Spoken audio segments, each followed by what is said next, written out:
चित्तैः सततं भजेऽहम्।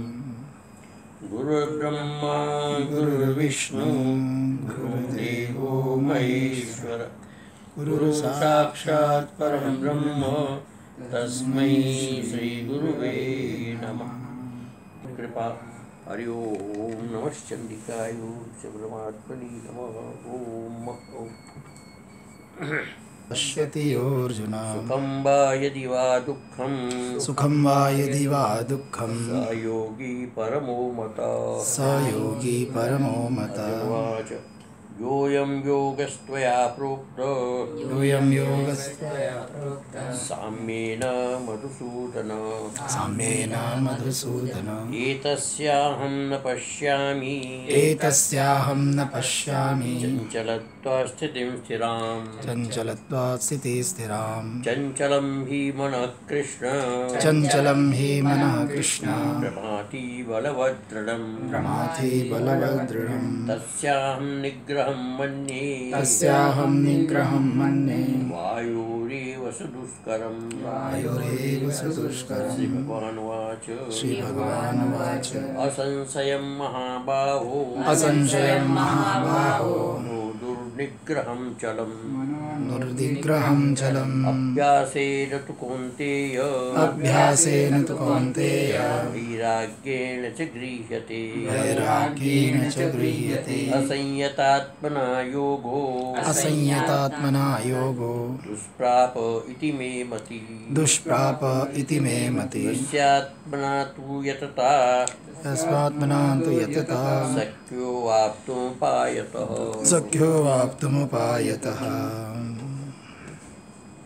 अपना जो विषय है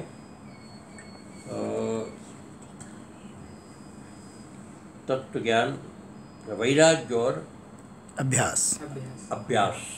अभ्यास के विषय में बता चुके हैं। वैराग्य के विषय में बताया वैराग्य क्या है। तो वैराग्य के विषय में दो प्रकार का वैराग्य बताया है। वैराग्य तो द्विविधम परम अपरम च। वैराग्य है दो प्रकार का, एक पर वैराग्य है, एक अपर वैराग्य है। तो पहले अपर विद्या वैराग्य के लिए विषय बताते हैं। जितमान संज्ञा, वदिरेक संज्ञा, एकेन्द्रियक संज्ञा और वशीकरण संज्ञा वेद से अपरम चतुर्था। ये अपर वैराग्य जो है चार प्रकार का है। कौन कौन? तो एक तो है यतमान संज्ञा, दूसरा है व्यतिरेक संज्ञा, तीसरा है एक इंद्रिय संज्ञा और चौथा है वशीकरण संज्ञा। ये चार प्रकार का वैराग्य है।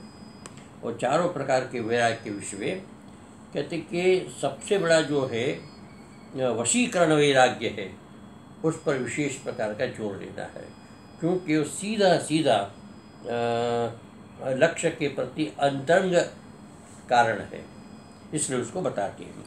तत्र पूर्वभूमि जनयेन, पूर्वभूमि यानी कि ये जो यतमान संज्ञक वैराग्य है उसको प्रारंभ करते हुए संपादन दीक्षा चतुर्थमेवा सूत्र, चतुर्थ वैराग्य का ही यहाँ पर सूत्र के माध्यम से बताते। चतुर्थ वैराग्य कौन सा? वशीकरण संज्ञा जो है उसके विषय में यहाँ बताते हैं। द्रष्टानुसर्विक विषय विस्तृष्टस्य वशीकरण संज्ञा वैराग्यम।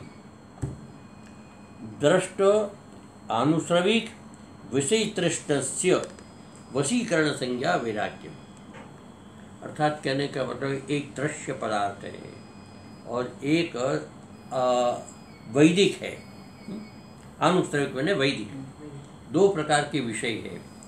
एक दृश्य पदार्थ है, विषय है, और एक आनुश्रविक मैंने वैदिक विषय है।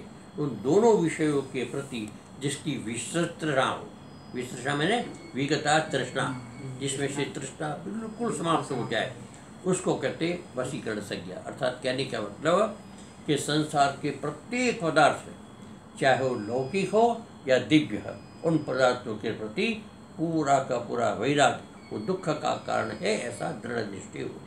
एक बात। तो ये जो दृष्ट क्या है ये बता दिया। स्त्री स्त्रियो अन्नम पानम ऐश्वर्यादि आदयो दृष्टा विषया। दृष्ट विषय कौन है?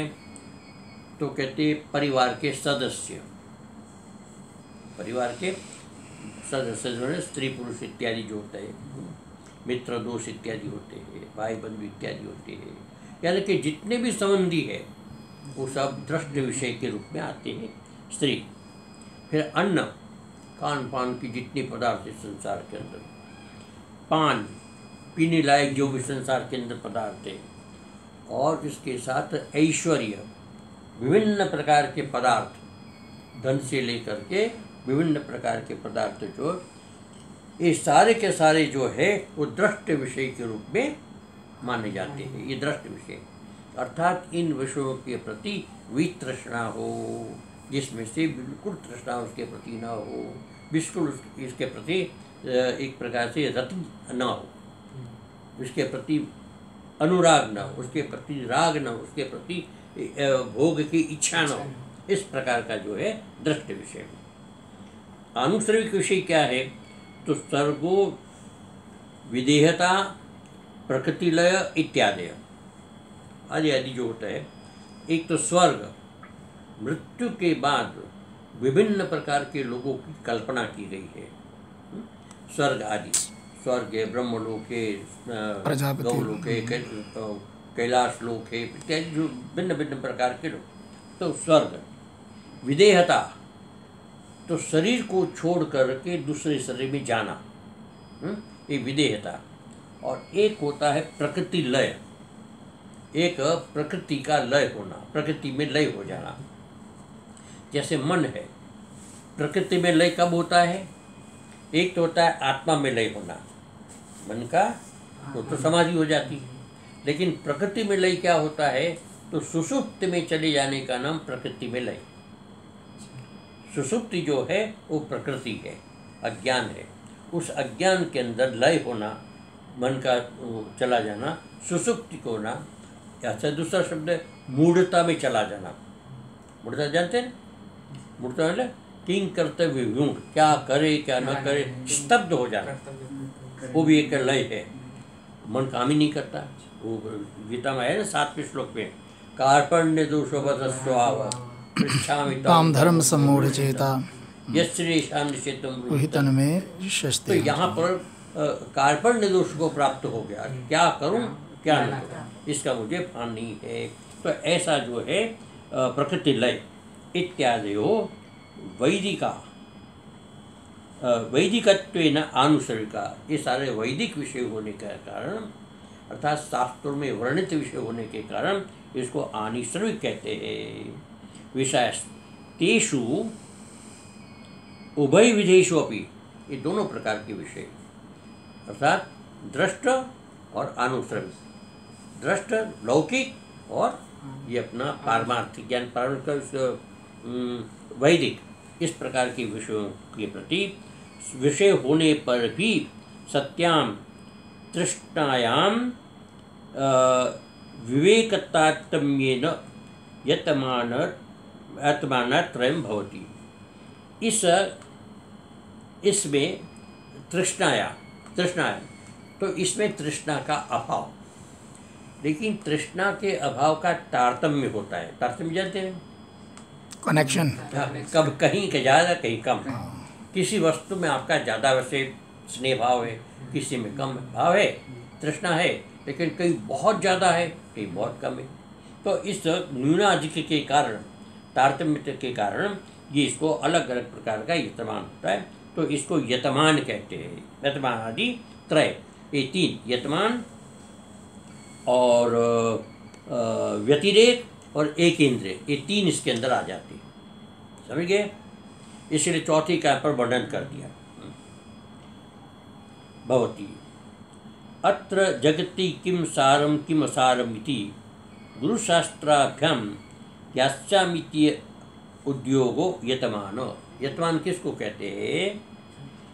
कि अत्र जगति, संसार के अंदर, किम सारम किम असारम, क्या सार है और क्या असार है, क्या सत्य है क्या असत्य है, क्या परिवर्तनीय है क्या अपरिवर्तनीय है। समझिए, है ना? समझ तो संसार जो है प्रत्येक पदार्थ परिवर्तनीय है।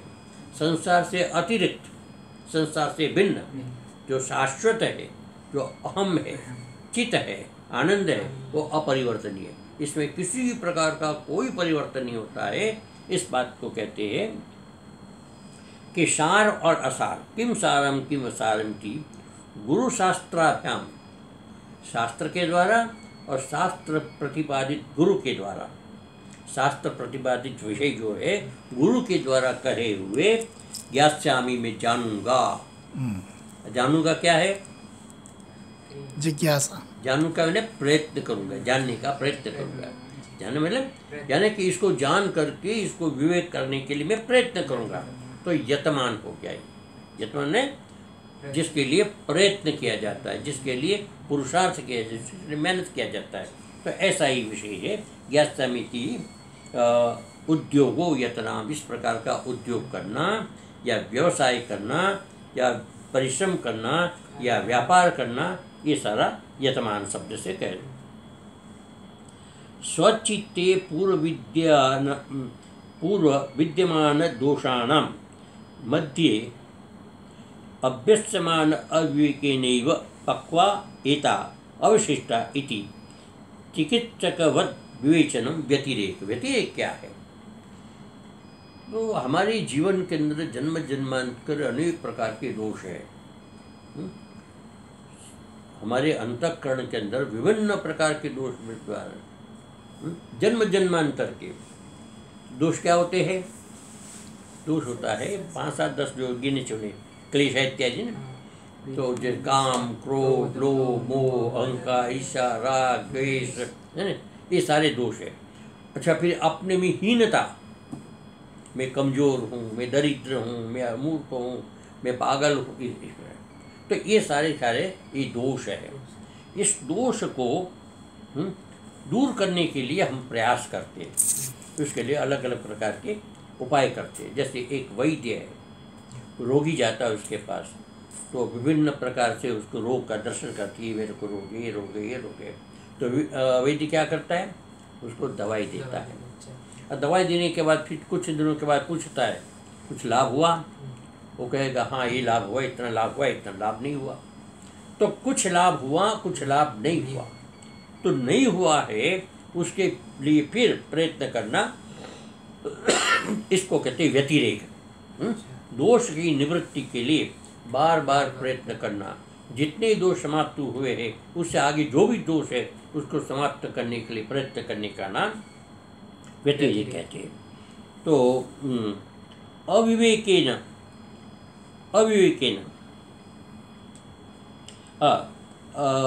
मध्य अभ्यस्यमान विवेकेन, मध्य हम अभ्यास करते और विवेक के माध्यम से क्या पके हैं, क्या अपके नहीं पके, अर्थात कितने दोष शांत हो गए हैं, कितने शांत नहीं हुए हैं, इस प्रकार की विचार करना। जैसे चिकित्सक नाड़ी देख करके देखता है इतना दोष उसको बचे, इतना है, इस प्रकार का विवेक करना उसको कहते हैं व्यतिरेक। तीसरा है दृष्टानुसर्विक विषय प्रवृत्तिर दुख आत्मबोधेन बहिर्इंद्रिय प्रवृत्तजनयन्त्या अपि तृष्णाया औत्सुक्यमात्रेण मनसि अवस्थानम एकेन्द्रियम। अब एकेन्द्रिय के विषय बताते हैं। दृष्टानुषयिक विषय, दृष्ट और अनुषयिक विषय होते हैं। उन विषयों का विषयों में प्रवृत्ति होती है, उन विषयों में दृष्ट में या अनुषय विषयों में प्रवृत्ति। और दुखात्म बोधेन, अब लगता है कि ये जो है हमने किया अच्छा नहीं किया है, दुख का कारण है। अधिकांश ऐसा होता है मनुष्य को कि किसी विषय में प्रवृत्त होता है लेकिन बाद में उसको पश्चाताप है, क्यों मैंने ऐसा किया, मुझे ऐसा नहीं करना चाहिए था। ये अधिकांश होता है। जो शास्त्र सम्मत नहीं है, आदमी ने चोरी किया, अब चोरी नहीं करना चाहिए उसको पता है, लेकिन फिर भी उसने चोरी किया, और चोरी करने के बाद उसके मन के अंदर पश्चाताप होता है, क्यों क्या? तो ये एक प्रकार का बोध है, चोरी नहीं करना चाहिए, ये एक प्रकार का बोध है। तो दुखात्मक तो बोधे न, ये मेरे दुख का कारण इकट्ठा किया, इस प्रकार का बोध।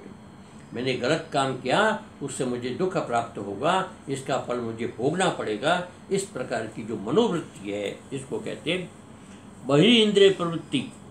ये बहिर्इंद्रिय, इंद्रियों का बाहर से इंद्रियों का इसका प्रयोग करना, वृत्ति को उत्पन्न करना, इस प्रकार की चोरी आदि वृत्ति को उत्पन्न करना। ये उत्पन्न हुई वृत्ति जो है ये तृष्णाया, ये तृष्णा है। अपनी तृष्णा है, तृष्णा के कारण औत्सुक्य मात्रेण, औत्सुक्य मतलब क्या है, क्या है इसमें, क्या है, देखो थोड़ा देखो, इस प्रकार का उत्सुकता जो। तो इस प्रकार की मन की जो ये व्यवस्था है, मन की जो स्थिति है, उसको कहते हैं एक इंद्रिय।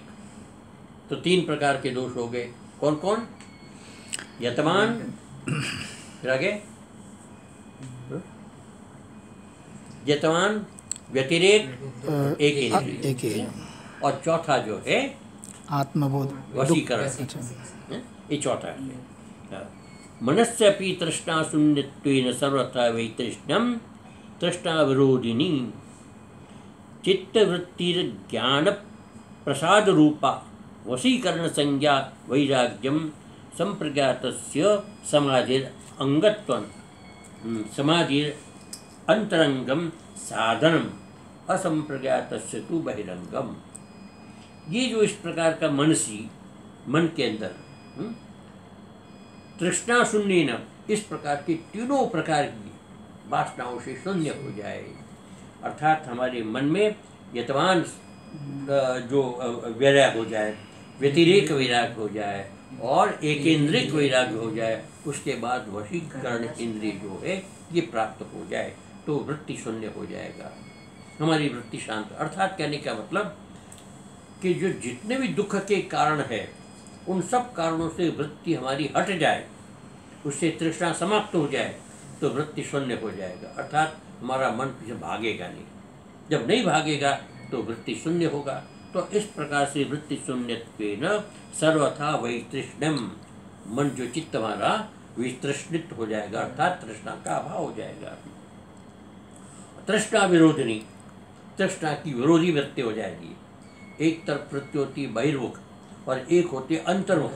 तो अंतर्मुख वृत्ति होती है वो तृष्णा की विरोधी वृत्ति होती है, तो अंतर्मुख वृत्ति हो जाती है। चित्त वृत्ति, वो चित्त वृत्ति क्या करती? ज्ञान प्रसाद रूपा, ज्ञान प्रसाद रूपा, ज्ञान का प्रसाद बने कृपा, प्रसादस्तु प्रसन्नता, ज्ञान की प्रसन्नता रूपी जो है ये चित्त की वृत्ति हो जाती है, अर्थात ज्ञानात्मक चित्त की वृत्ति हो जाती है। इसका नाम है वशीकरण संज्ञा, वशीकरण वैराग्य। संप्रज्ञात समाधि अंतरंगम, ये संप्रज्ञात समाधि का अंतरंग कारण है।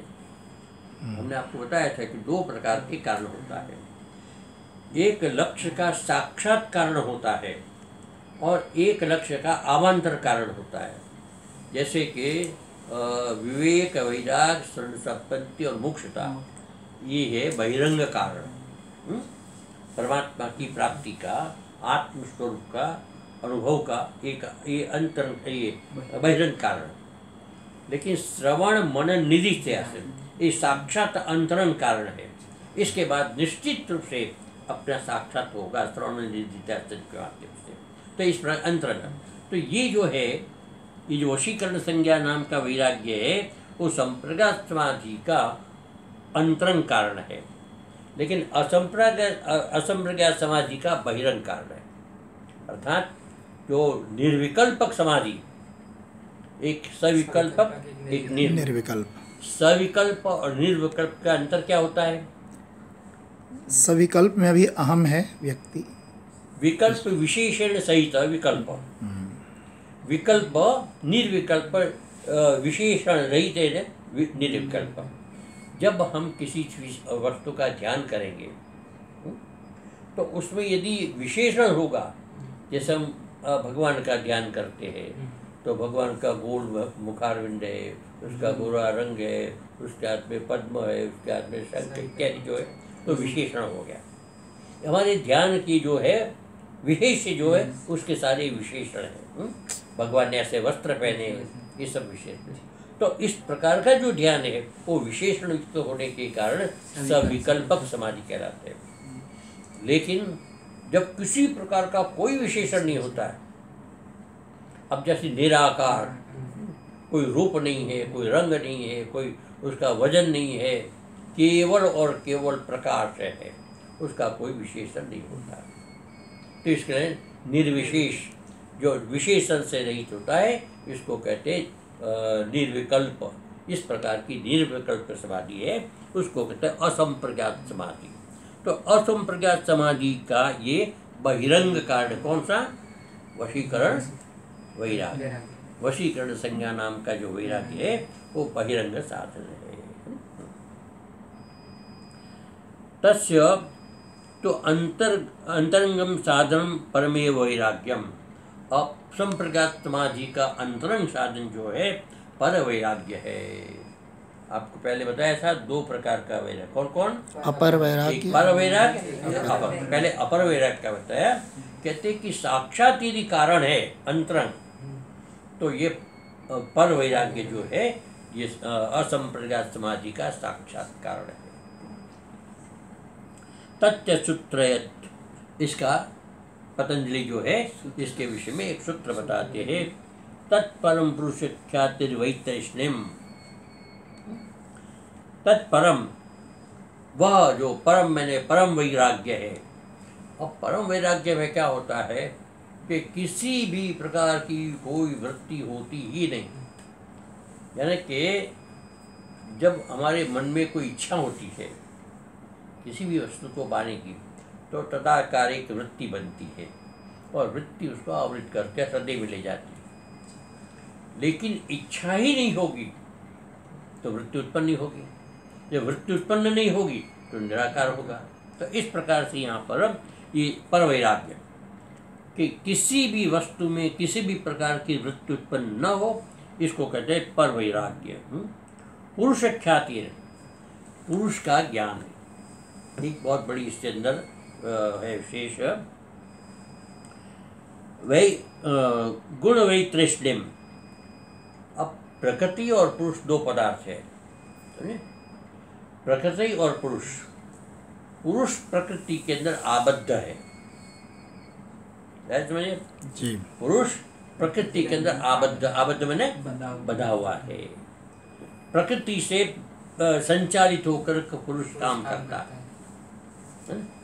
प्रकृति मैंने त्रिगुणात्मक प्रकृति। अब ऐसे भी कह सकते स्त्री और पुरुष।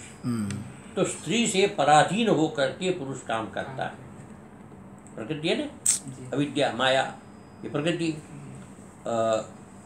तो उसी से अधीन होकर के पुरुष मैंने जीव काम करता है। अब जीव को जब ये पता चल जाए कि प्रकृति मेरे बंधन का कारण है, तो फिर उसके प्रति वो विमुख होने लगता है। और विवेक से, ख्याति मैंने विवेक, विवेक से उसे परांगमुख हो जाता है, उसे विपरीत हो जाता है, उसको छोड़ देता है, उससे अलग हो जाता है। अलग होने से क्या होता है? वही तृष्णम, सब प्रकार की तृष्णा का अभाव हो जाता है। जब सब प्रकार की तृष्णा का अभाव हो जाएगा तो वहाँ लक्ष्य क्या होगा? अपना स्वरूप। तो पुरुष को अपने स्वरूप का भान हो जाएगा, अप्रसाद प्राप्त होगा, उसके बाद उसको कुछ भी करने की आवश्यकता नहीं पड़ेगी। ये होता है वैराग्य। तो इस प्रकार के वैराग्य के अभ्यास से, या बार बार समझो का अभ्यास, बार बार वैराग्य से संप्रज्ञात समाधि पाठवेन। अब ये परवैराग्य कैसे उत्पन्न होता है? तो संप्रज्ञात समाधि के पाठों बने कुशलता से। जब आपकी संप्रज्ञात समाधि की कुशलता होगी, अर्थात आप इससे सफल होंगे, वो संप्रज्ञात समाधि आपको एकदम समझो कि वहाँ उसमें सफलता मिल जाएगी, तब जाकर आगे जो है गुणत्रयात्मक आत्मकात् प्रधानात् व्यक्तस्य पुरुषस्य ख्याति। तो गुणत्रयात्मक जो प्रकृति है, प्रकृति मैंने माया, प्रकृति मैंने अविद्या, प्रकृति मैंने जो प्रधान भी कहते हैं प्रधान है, तो उससे प्रधानात् विव्यक्तस्य, विव्यक्त मैंने अलग हुआ पुरुष, प्रधान से प्रकृति से अलग हुआ पुरुष जो है वो ख्याति मैंने साक्षात उत्पद्यते, अपने स्वरूप का साक्षात उसको होता है। किसको? पुरुष को। वो अपने अपने स्वरूप का साक्षात्कार है, अर्थात हम अपने आप में अपनी अनुभूति करते हैं, हम अपने आप में अपनी अनुभूति करते हैं। ततश्च अशेष गुण त्रय व्यवहारेषु वैतृष्टम यद्भवति तत्परम श्रेष्ठम फलभूतम वैराग्यम। इसके बाद क्या होता है कि अशेष संपूर्ण गुणत्रय व्यवहारेषु, तीनों गुणों के व्यवहार में, सत्व रज तम, तीन प्रकार के जो गुण है उसी से सारी सृष्टि का निर्माण होता है, इसी में सारी सृष्टि पालित होती है और उसी में सारा वर्तन होता है, ये तीनों गुण। तो तीनों गुणों में वैतृष्ण्यम, इनकी सारी प्रक्रिया जो सारा उसका कार्य है, तीन गुण और उसका कार्य, उस कार्य में वैतृष्ण हो जाता है, न तो प्रकृति में, न उसके तीनों गुणों में, और न ही समझो कि उसके कार्य में किसी प्रकार की तृष्णा रहती है, अर्थात वैतृष्ण हो जाता है। यद भवती, जो ऐसा होता है, तत्परम श्रेष्ठम, उसको परम श्रेष्ठ सर्वश्रेष्ठ फलभूतम वैराग्यम, फलभूत, एक होता है ना कि 4 फल माना है, धर्म पुरुषार्थ भी कहते हैं, काम मोक्ष, धर्म अर्थ काम और मोक्ष, 4 एक फल है, और उसको पुरुषार्थ भी कहते हैं। तो एक धर्म अर्थ काम ये होता है पुरुषार्थ, और मोक्ष को कहते हैं परम पुरुषार्थ।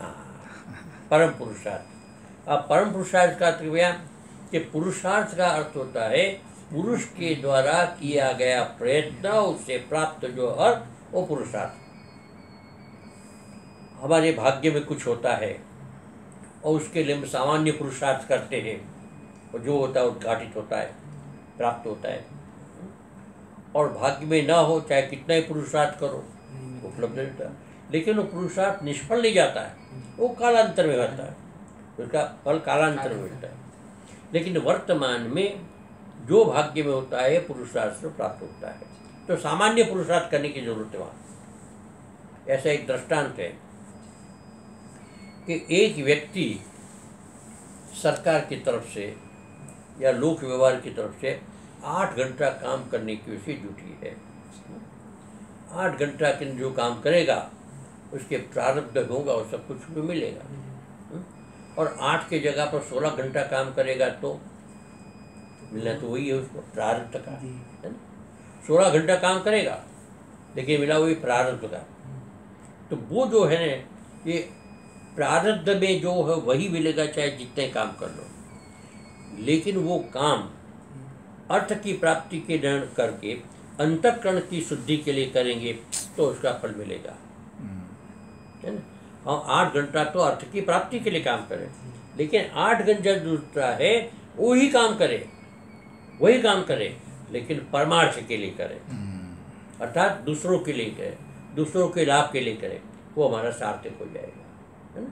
तो इस प्रकार से जो है पुरुषार्थ करते, लेकिन ये पुरुषार्थ से प्राप्त होता है, सामान्य पुरुषार्थ। अब ये धर्म अर्थ काम तो पुरुषार्थ से प्राप्त होगा, लेकिन मोक्ष को परम पुरुषार्थ का, और परम का अर्थ होता है अत्यधिक पुरुषार्थ करने की आवश्यकता।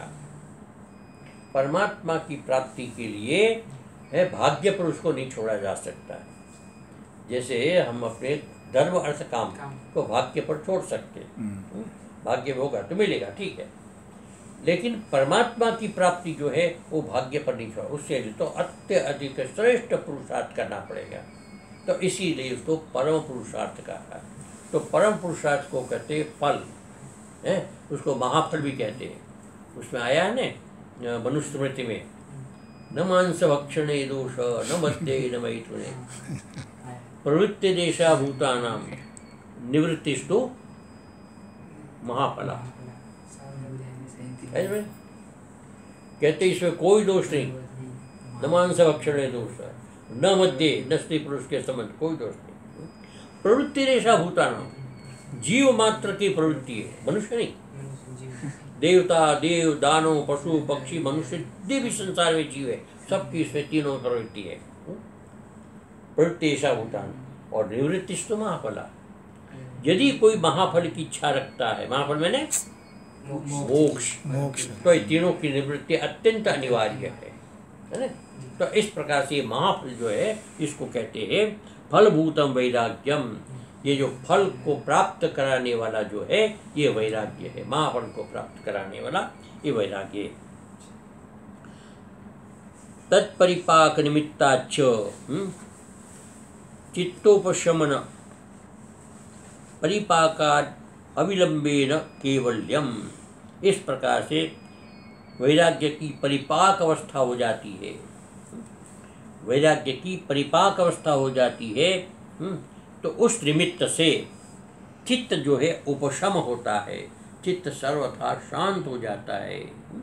तो ऐसा चित्त जो है अविलंबेन, शीघ्रता से वो केवल्य को प्राप्त कर लेता है। केवल्य मैंने मोक्ष, केवल्य मैंने मुक्ति, उसको प्राप्त कर लेता है। तो ये जो है यहाँ पर है 35वां श्लोक आज यहाँ पर समाप्त हो रहा है। कल से अपने 36वें श्लोक की व्याख्या करेंगे। ओम सर्वे भवन्तु सुखिनः, सर्वे सन्तु निरामयाः, सर्वे भद्राणि पश्यन्तु, मा कश्चित् दुःखभाग् भवेत्। ओम शांति शांति